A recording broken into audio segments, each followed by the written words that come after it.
गंगा नदी के किनारे एक साधु रहते थे। वे न केवल विद्वान थे, बल्कि उनके पास जादुई शक्तियां भी थीं। एक दिन वे ध्यान में मग्न थे, तभी बाज की चोंच से एक चूहिया छूटकर उनके हाथों में आ गिरी। उसकी छोटी सी पूंछ व काली चमकीली आंखें थीं।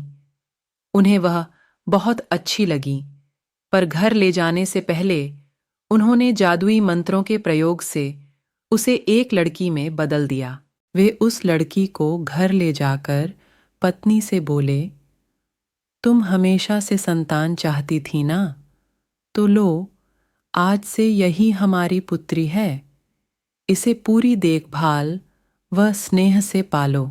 साधु की पत्नी भी अपनी पुत्री को देख प्रसन्न हो उठी। वह उसे राजकुमारी की तरह पालने लगी। साल बीतते गए, नन्ही लड़की एक सुंदर युवती बन गई। जब वह 18 वर्ष की हुई, तो साधु व उसकी पत्नी उसके लिए वर तलाशने लगे। साधु ने कहा, मेरी बिटिया का विवाह ऐसे व्यक्ति से होना चाहिए जो सबसे बड़ा हो। मेरे हिसाब से सूर्य ठीक रहेगा।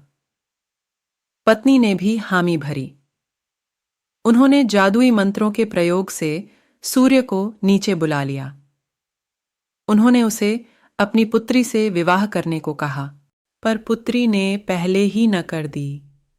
वह बोली, पिताजी, यह तो बहुत गर्म है। मैं उससे विवाह करूंगी जो इससे भी बेहतर हो। साधु निराश हो गए। उन्होंने सूर्य से कहा कि वे ही कोई वर सुझाए। सूर्य ने कहा, बादलों के देवता से बड़ा कौन होगा? उनमें तो मेरी किरणों को भी रोकने की शक्ति है। साधु ने बादलों को नीचे बुलाया व अपनी पुत्री से विवाह करने को कहा, पर इस बार फिर पुत्री ने मना कर दिया। वह बोली, ये तो कितना बदसूरत है, मैं इससे विवाह नहीं कर सकती। साधु ने बादल देवता से कहा कि वही कोई अच्छा वर सुझा दें। वे बोले, पवन देवता ठीक रहेंगे, वे तो मुझे भी अपने फूंक से उड़ा देते हैं। साधु ने पवन देवता को बुलाकर अपनी पुत्री से विवाह करने को कहा। पुत्री ने फिर इनकार कर दिया। वह बोली, मैं इससे शादी नहीं करूंगी।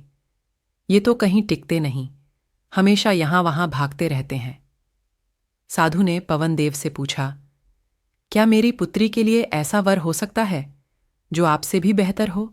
पवन देव ने कहा कि पर्वत देव मजबूत व ऊंचे हैं, वे मेरा भी रास्ता रोक देते हैं। साधु ने पर्वत देवता से कहा कि वह उसकी पुत्री से विवाह कर लें।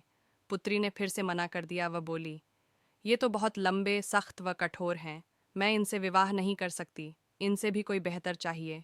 पर्वत देवता ने चूहे का नाम सुझाया। वे बोले, माना मैं काफ़ी सख्त, मजबूत व ऊंचा हूँ, पर चूहे मुझ में भी आसानी से बिल बना सकते हैं। साधु ने चूहे को बुलाया। उसे देखते ही उसकी पुत्री खुशी से उछल पड़ी। हाँ पिताजी, यही तो है वह, मैं जिससे शादी करना चाहती थी। साधु ने सोचा, इसे ही किस्मत कहते हैं। यह एक चूहिया थी और एक चूहे से विवाह करना ही इसके भाग्य में लिखा है। उन्होंने जादुई मंत्रों के प्रभाव से पुत्री को फिर से चूहिया बना दिया। चूहा व चूहिया विवाह करके खुशी खुशी रहने लगे। शिक्षा: कोई भी अपने मूल स्वभाव को नहीं बदल सकता।